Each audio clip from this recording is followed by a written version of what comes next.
안녕하세요. 뉴스 마켓에서 마켓 담당하고 있는 최리나입니다. 북한발 리스크는 조금 소화가 된 것 같죠? 예, 대신에 미국의 어떤 따뜻한 훈풍이 조금 들어왔으면 싶은데 글쎄요, 영향권 안에는 든 것 같지만 따뜻한 온기가 그렇게 느껴지는 것 같지는 않습니다. 북한 얘기는 이미 하루 만에 이렇게 쑥 들어가고 시장에서도 뭐 분석할 때 거의 등장하지 않는 것으로 보아서 북한은 확실히 습 효과가 좀 많이 있는 것 같습니다. 자, 코스피는 오늘 다시 2천에서 조금 버거워하고 있는데 그렇지만 간밤에 미국의 뉴욕 증시, 특별히 다우존스 산업평균 지수는 또 한 번 사상 최고치를 경신했다고 하잖아요. 뭐 내일 헤드라인 미리 쓸 수도 있겠습니다. 6거래일째 사상 최고치 돌파. 계속 한 번 신고가를 냈으니까 계속 더 경신하는 것은 그렇게 어려운 일이 아닌 것 같습니다. 자, 다우존스 산업평균 지수부터 마감가 한번 확인해 볼까요? 네, 이제 다우존스 산업평균 지수가요, 14,400선을 돌파를 했습니다. S&P 500 지수도 이제 2007년 고점이 불과 9포인트 정도밖에 남지 않았거든요. 네, 다우존스 산업평균 지수가 어제 하루 동안만 50포인트를 당겼고요. S&P 500도 이제 턱 밑입니다. 미국은 역시 잘 가고 있다라는 것이 보여집니다.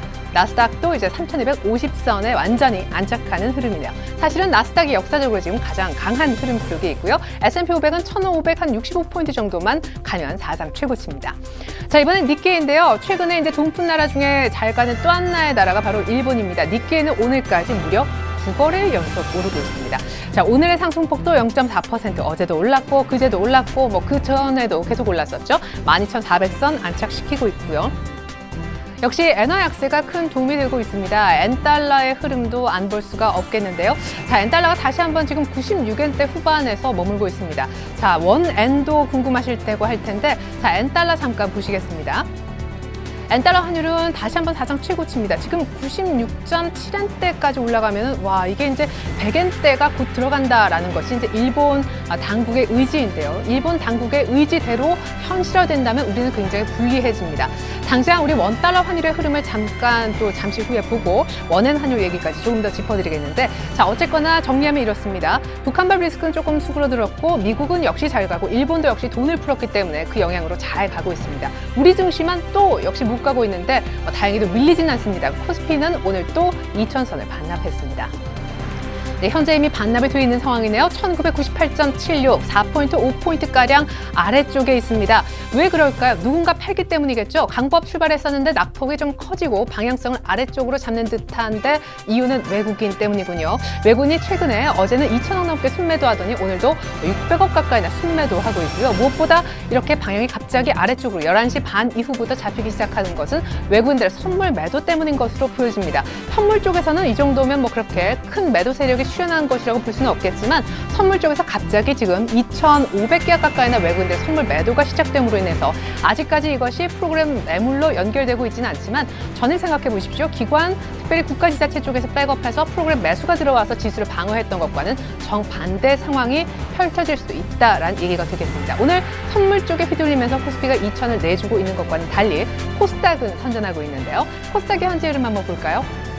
많이 올랐네요. 545선까지 왔습니다. 전일 540선 중가상 지켰던 코스닥인데 오늘 4포인트, 5포인트 추가로 끌어올립니다. 하루 만에 곧바로 기력을 되찾는 코스닥은 확실히 형님보다는 강해 보이는 것이 사실이네요. 자, 그럼 누가 사서 코스닥을 올리고 있을까요?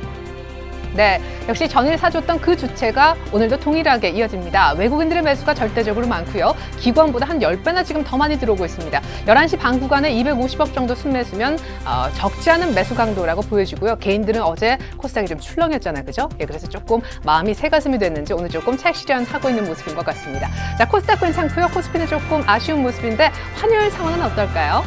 원달러가 어제 장중에 1,100원 들어갔었는데 오늘 드디어 나흘 만에 하락하고 있습니다. 1,194원 10전 정도인데요. 오늘 장중에 반락한 것이거든요. 사실 미국 쪽의 지표는 꺼내볼수록 좋기 때문에 계속해서 위험자산 베팅, 그러니까 원달러 환율 상승이 오늘까지 이어지나 싶었지만 역시 1,100원 어제 넘어갔던 것, 그것도 장중에만 넘어갔던 것은 북한 리스크 때문이고 장 마감에서 1,100원을 지키지 못했죠. 그리고 오늘 다시 빠지는 걸 보면은 역시 원화 강세, 그러니까 엔저 그리고 원고, 요것은 이제 계속해서 진행되는 우리 증시의 우려 사항이 계속 이어지고 있다라고 보여집니다. 자, 그러면 아까 마무리 짓지 못했던 우리 원엔 환율과 엔달러 흐름을 다시 한번 보시겠는데요.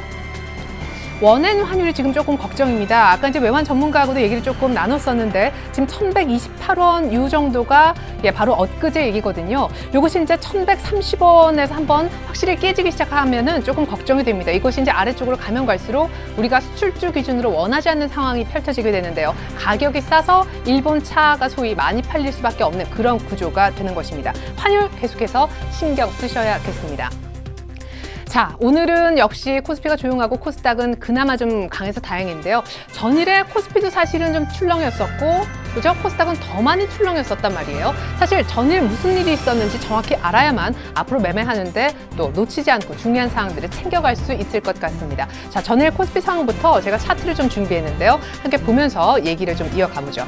기술적인 흐름을 보시겠습니다.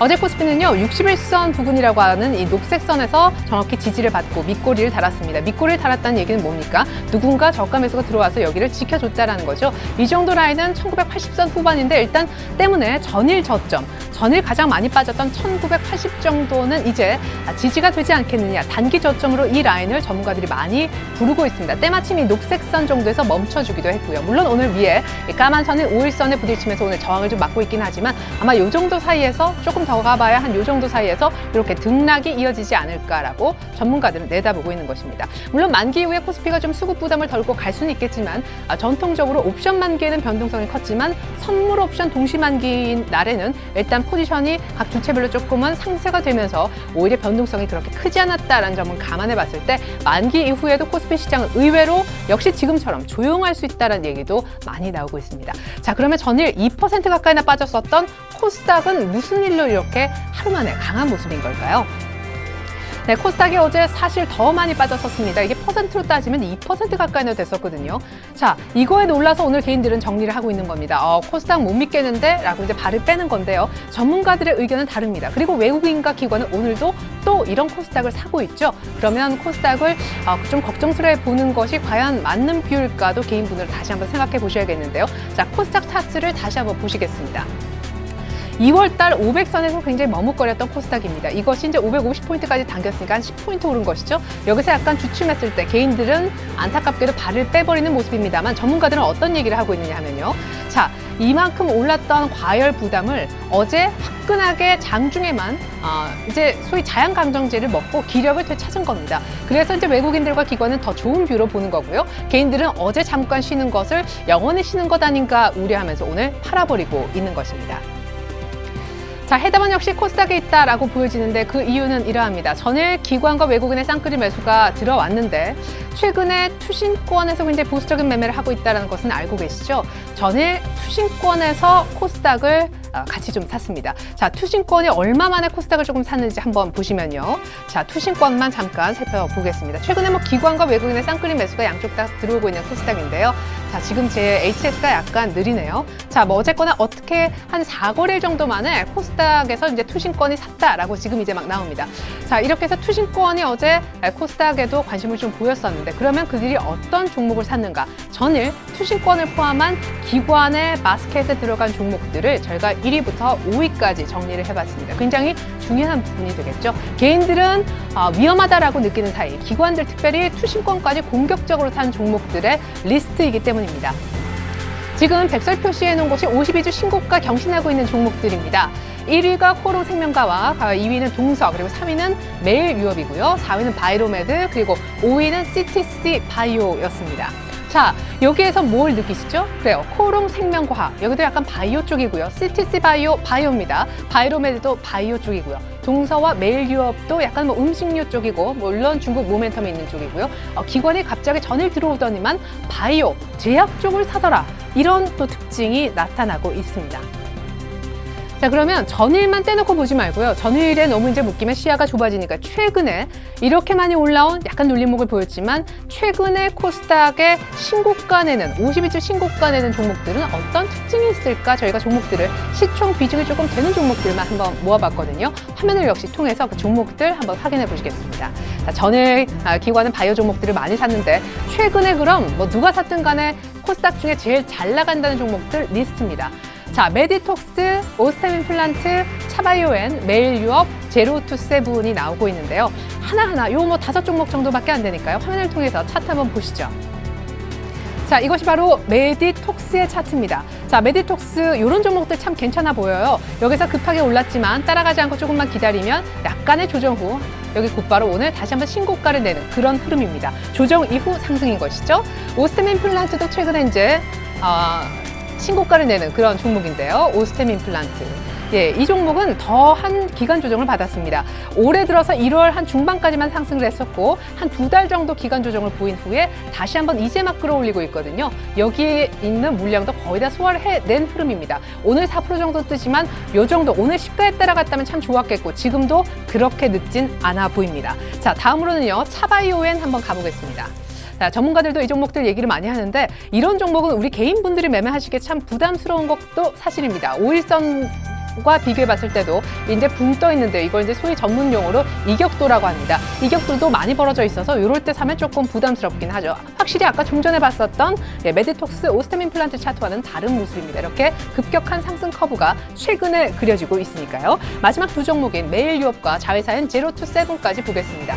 자, 매일 유업 얘기가 많이 나와요. 매일 유업이 이때만 해도 참 힘들었었는데요. 어느덧 61선 다 딛고 지금 이평선 돌리면서 이렇게 다시 한번 신고가를 냅니다. 이런 종목도 괜찮아요. 지금 이 물량을 이제 막 소화하고 있거든요. 여기서는 조금 힘들었었지만 여기 언젠가 사신 분들은 이제 확실하게 수익이 날 거고요. 여기서 사신 분들은 이제 막 웃고 계실 텐데 지금 따라 들어가도 조금만 더 눌리면 가격권 올 것 같습니다. 자, 마지막으로 최근에 신규 상장한 제로투세븐. 유아용품 업체죠. 이렇게 신규주가 거의 한 번도 눌림목 없이 이렇게 차트가 계속 우상향하는 종목들은 쉽지 않은데 오늘 나름대로 7% 넘게 선전하고 있습니다. 네, 자꾸 코스닥 얘기만 하니까 코스피의 흐름도 궁금하실 겁니다. 사실은요, 냉정하게 봤을 때 최근에 수출주가 굉장히 힘들고 환율 때문에 수출주의 실적이 좋지 못하죠. 실적이 좋지 못한 종목을 외국인과 기관이 살 리가 있을까요? 때문에 이런 구조가 계속 이어진다고 봤을 때 수출주의 비중이 적지 않은 코스피가 만기가 지났다고 해서 잘 갈까? 이것도 한번 생각해 보셔야겠습니다. 자, 그러면 전일의 코스피는 왜 올랐을까요? 기관이 프로그램을 샀는데 그 종목 중에는 시총 비중이 꽤 높은 덩치가 좀 큰 프로그램은 이제 그런 종목들이 속하잖아요. 내수주, 소비주가 많이 들어갔습니다. 내수주의 방어가 없었다면 전일에 2,000포인트 마감을 시키기 어려웠다라는 얘기죠. 최근에 선전하고 있는 코스피 신고가 종목을 보니까 그 면면에 확실히 확인이 되고 있습니다. 전일에도 중국의 소비 관련주가 좋았기 때문에 2,000을 지켰던 것이거든요. 오늘도 이 같은 트렌드는 이어지고 있습니다. 사실 굉장히 아이러니죠. 중국은 전인데 양옆 다 겹치고 나서도 굉장히 좀 조용한 모습인데 중국장은 못 가지만 우리 시장도 코스피만 보면 못 가는 것 같지만 우리 시장 내 중국 관련된 모멘텀이 있는 소비주들은 너무너무 잘 가고 있습니다.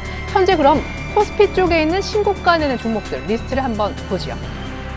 자, 코스피 52주 신고가 종목입니다. 남양유업, 아까 뭐 매일 유업도 보셨겠고요. 오뚜기, 빙그레 이런 종목들은 오늘 갭상승 돌반을 하면서 굉장히 많이 상승하고 있습니다. 신규 매수하기가 조금은 오늘 가격대에서 조금 부담스럽고요. CJ, CGV 뭐 연일 신고가고 영업무역 역시 마찬가지입니다. 한미약품 그리고 사실 여기 화면에 안 보여지지만 종근당이라는 이런 종목도 제약주 역시 바이오, 뭐 음식료 또 중국 관련된 모멘텀이 있는 그런 종목들이 지금 선전을 하고 있습니다. 자, 이런 종목들 리스트 특별히 아까 코스닥에 제가 언급드렸던 그런 종목들 한번 잘 메모해 주시면 좋을 것 같네요. 오늘의 결론입니다. 옵션 만기가 선물 옵션 동시 만기가 내일 모레입니다. D-E인데 시장이 사탕을 받든 못 받든 신경 쓰지 마십시오. 여러분들 수익을 내야 되잖아요. 그렇죠? 자, 그러니까 결국에는 코스피든 코스닥이든 그것도 상관없습니다. 그냥 코스닥이 더 강하긴 한데요. 예, 강한 종목을 매매하십시오. 더 정확히 말씀드리면 강한 종목을 너무 강하다 싶지 않을 때만 매매하시면 됩니다. 예, 제가 아까 좀 말씀드렸다시피 충분히 약간 기간 조정을 받고 올라가는 것 같은 메디톡스라든가 오스템 임플란트 같은 종목들, 예, 그런 종목들은 지금 충분히 이제 매수가가 온 것이고요. 강한 종목을 너무 강한 날 사버리면 이제 그게 조금 문제가 되죠. 너무 비싸게 사게 되는 것이니까요. 마지막으로 굳이 이제 섹터를 좀 고르자면 강한 종목이 무엇이냐? 아까 쭉 한번 봤었잖아요. 통일성 있게 바이오, 제약, 혹은 음식료, 혹은 이게 뭔가 내 종목에 관해서 중국 이렇게 뉴스가 뭔가 나오더라. 중국 모멘텀 리포트가 있다. 이러면은 일단은 가능성이 있어 보입니다. 여러분께 어느 정도 가이드라인이 되길 바라면서 선물옵션 동시만기가 있든 금통위가 열리든 나 은행주 사라 그래서 은행주 샀는데 은행주와 아이템 조금 쉽니다만 괜찮고요. 그 외에 지금 트레이딩을 좀 해볼까 하시는 분들은 바이오 제약 혹은 음식료, 중국 모멘텀 있는 종목들 권유해 드립니다. 지금까지 최혜린이었습니다. 고맙습니다.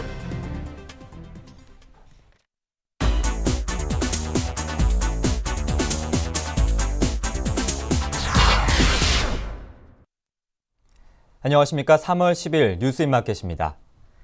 박근혜 대통령이 5월 미국을 방문합니다. 윤창중 청와대 대변인은 오늘 춘추관에서 열린 브리핑에서 박 대통령은 버락 오바마 대통령의 초청으로 미국을 방문할 예정이라며 5월 상승 방미를 염두에 두고 한미 간 협의를 진행 중이라고 밝혔습니다. 윤 대변인은 이어 이번 미국 방문은 박 대통령 취임 후 첫 해외 방문이라며 최근 한반도 정세와 동맹 60주년을 맞는 한미동맹의 중요성 등을 감안한 것이라고 전했습니다. 박 대통령과 오바마 대통령은 지난해 12월 20일 전화통화에서 조속한 시일 내에 한미 정상회담 개최 필요성에 공감한 바 있습니다. 또 지난달 취임 경축사절로 방한한 톰 도닐런 미 백악관 국가안보보좌관은 박 대통령이 5월 중 방미해 줄 것을 요청했습니다. 윤 대변인은 방미 관련의 구체적인 사항에 대해서는 양국 간 외교 채널을 통해 계속 협의해 나갈 예정이라고 설명했습니다. 미국 정부는 핵 개발을 좌시하지 않겠다는 강경한 입장을 재확인하면서도 북한이 의미 있는 조치만 취한다면 진정한 협상에 응할 것임을 시사했습니다. 톰 도닐런 백악관 국가안보보좌관은 뉴욕에서 열린 아시아 소사이어티 회의에서 오바마 대통령은 불끈 쥔 주먹을 푸는 이들에겐 손을 내민다고 밝혔습니다. 도닐런 보좌관은 오바마 대통령의 약속에 의심을 품는 자가 있다면 미얀마의 사례를 볼 필요가 있다며 오바마 대통령이 지난해 11월 양곤을 방문한 것은 적대적으로 낙인 찍힌 관계도 위대한 협력의 관계로 전환할 용의가 있다는 것을 입증하는 것이라고 강조했습니다. 그러나 도닐런 보좌관은 북한이 현재 노선을 수정해야 협상이 가능하다고 말했습니다. 그는 북한이 기존의 약속을 지키고 국제법을 존중한다는 것을 보여준다는 차원에서 의미 있는 조치를 통해 진지함만을 입증해 주기를 요청한다며 핵 보유는 수용할 수 없고 핵 미사일 개발을 방관하지 않을 것이라고 강조했습니다. 금융당국이 대통령의 주가 조작 근절 주문과 관련해 대응 방안 검토 작업에 착수했습니다. 주가 조작 조사 인력을 확충하고 과징금 제도 도입을 적극 추진할 것으로 보입니다. 금융위원회 관계자는 대통령의 지시가 있었던 만큼 주가 조작에 대한 과징금 추진 방안을 포함해 주가 조작을 근절할 신속하고 실효성 있는 방안을 찾는 작업에 착수했다고 밝혔습니다. 주가 조작 등 시장 교란 행위 제재 수단으로 과징금 도입을 적극적으로 재추진한다는 방침입니다. 과징금 제도는 정부의 지하경제 양성화를 통한 재원 마련 추진과도 방향이 같습니다. 불공정 거래에 신속하게 대응하고 부정행위에 대한 이익을 환수하는 것이 핵심입니다. 현재 주가 조작 등 각종 불공정 거래 행위는 법무부 소관의 형벌제로만 다뤄지고 있습니다.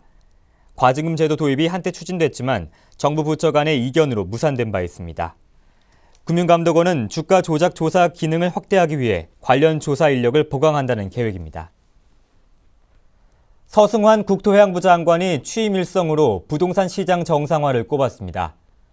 서승환 장관은 오늘 정부 세종청사에서 열린 취임식에서 우리 앞에 많은 과제가 산적해 있는데 가장 먼저 부동산 시장을 조속히 정상화해야 한다고 말했습니다. 서 장관은 주택 경기가 장기간 침체됨에 따라 실물경제 위축은 물론 국민의 삶까지 위협하고 있다며 관계 부처와 협력해 범정부적인 실효성 있는 종합대책을 시급히 마련해야 한다고 덧붙였습니다. 서 장관은 앞으로 보편적 주거복지를 실현해 나가자며 임대주택을 확대해 나가면서 동시에 수요자 맞춤형으로 정책의 큰 틀을 전환해야 한다고 말했습니다. 그는 또 도시 외곽으로 도시를 팽창시키기보다는 수요가 많은 도심에 임대주택을 공급하고 대학생, 신혼부부, 1인 가구 등 국민이 실제 요구하고 섬세한 다양한 정책을 추진해야 한다고 강조했습니다. 오늘의 기업 뉴스를 전해드립니다. 삼성 SDI가 소형 2차 전지 시장에서 3년째 1위에 올랐습니다. 2차 전지 전문 조사기관인 비스리에 따르면 삼성 SDI는 지난해 10억 7,200만 세를 출하해 시장 점유율이 26%를 기록했습니다. 2010년 19.8%, 2011년 24.3%에 이어 시장 점유율이 확대되며 2위인 파나소닉과의 격차를 계속 벌리고 있습니다. 하이트진로의 맥주 브랜드 맥스가 세계 3대 맥주 품평회 중 하나인 국제 맥주 대회에서 금상을 받았습니다. 1886년 시작된 국제 맥주 대회는 세계에서 가장 오래된 맥주 품평회로 맥주의 오스카상이라고 불릴 정도로 세계 최고의 권위를 인정받고 있습니다. 쌍용건설이 해외 원자력부 발전 분야에 진출해 20년 만에 미국 기계학회 인증을 받았습니다. 쌍용건설은 이번 인증 획득으로 해외 원자력 시공에 필요한 원자력기기 현장 설치 등의 분야에 진출할 수 있게 됐습니다. 대우건설이 오는 15일부터 마포 합정역 인근에 주상복합 아파트 마포 항공크루즈 견본주택을 열고 일반 분양을 시작합니다. 전용 면적 84에서 137제곱미터로 198가구로 조성되며 2015년 4월 입주 예정입니다. 3.3제곱미터당 분양가는 최저 1,800만 원대, 평균 1,990만 원대로 정해졌습니다. 3월 12일 뉴스인마켓이었습니다. 시청해주신 여러분 고맙습니다.